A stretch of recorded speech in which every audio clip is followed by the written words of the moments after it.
ಒಂದು ಇನ್ವಾಯ್ಸ್ ಒಂದ್ ಕ್ಲಿಕ್ ನಿಮ್ಮ ಲಕ್ಷ ಲಕ್ಷ ITC ಉಳಿಸಬಹುದು. ಯಾಕೆ ಅಂದ್ರೆ ಸಪ್ಲೈಯರ್ ಇನ್ವಾಯ್ಸ್ ಅಪ್ಲೋಡ್ ಮಾಡಿದ್ರೆ ನೀವು IMS ನಲ್ಲಿ ಆಕ್ಷನ್ ತಗೊಳ್ಳೋದೇ ಇಲ್ಲ. ಅಂದ್ರೆ ಮುಂದೆ DRC01C ಅಂಡರ್ ಅಲ್ಲಿ ನೋಟಿಸ್ ಕೂಡ ಬರಬಹುದು. ಹಾಯ್, ನಾನು ನಿಮ್ಮ ಸಿ ಧನುಷ್. ಬಹಳಷ್ಟು ಬಿಸ್ನೆಸ್ ಓನರ್ಸ್ಗೆ ಗೊತ್ತೇ ಇಲ್ಲ, ಅಕ್ಟೋಬರ್ 2024 ಇಂದ GST ಪೋರ್ಟಲ್ ನಲ್ಲಿ IMS ಅಂದ್ರೆ ಇನ್ವಾಯ್ಸ್ ಮ್ಯಾನೇಜ್ಮೆಂಟ್ ಸಿಸ್ಟಮ್ ಅನ್ನೋದು ಲೈವ್ ಆಗಿದೆ. ಆದ್ರೆ ಇನ್ನು ಹಲವಾರು ಅದನ್ನ ಓಪನ್ ಕೂಡ ಮಾಡ್ತಿಲ್ಲ. ಅದೇ ದೊಡ್ಡ ಮಿಸ್ಟೇಕ್. ಇದು ಹೇಗೆ ವರ್ಕ್ ಆಗುತ್ತೆ ಅಂದ್ರೆ ಸಪ್ಲೈಯರ್ GSTR1 ಫೈಲ್ ಮಾಡಿ ಇನ್ವಾಯ್ಸ್ ಅಪ್ಲೋಡ್ ಮಾಡಿದ ತಕ್ಷಣ ಅದು ನಿಮ್ಮ IMS ಡ್ಯಾಶ್ ಬೋರ್ಡ್ ನಲ್ಲಿ ಕಾಣಿಸುತ್ತೆ.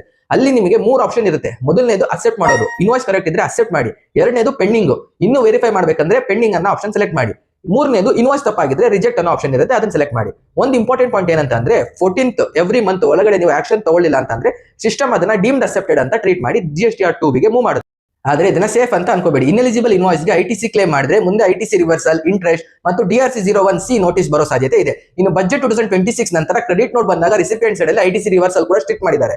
ಏನ್ ಮಾಡಬೇಕು ಅಂದ್ರೆ GSTR3 ಫೈಲ್ ಮಾಡುವ ಮುಂಚೆ IMS ಡ್ಯಾಶ್ ಬೋರ್ಡ್ ಚೆಕ್ ಮಾಡಿ, ಪರ್ಚೇಸ್ ರಿಜಿಸ್ಟರ್ ಜೊತೆಗೆ ರೀಕನ್ಸಲ್ ಮಾಡಿ, ರಾಂಗ್ ಇನ್ವಾಯ್ಸ್ ಇದ್ರೆ ರಿಜೆಕ್ಟ್ ಮಾಡಿ. ಆದ್ರೆ ಇನ್ಎಲಿಜಿಬಲ್ ITC ಅನ್ನ ರಿಜೆಕ್ಟ್ ಮಾಡಕ್ ಹೋಗಬೇಡಿ. ಅದನ್ನ GSTR3B ಟೇಬಲ್ 4B ಸಬ್ಸೆಕ್ಷನ್ 1 ನಲ್ಲಿ ಡಿಸ್ಕ್ಲೋಸ್ ಮಾಡಬೇಕು.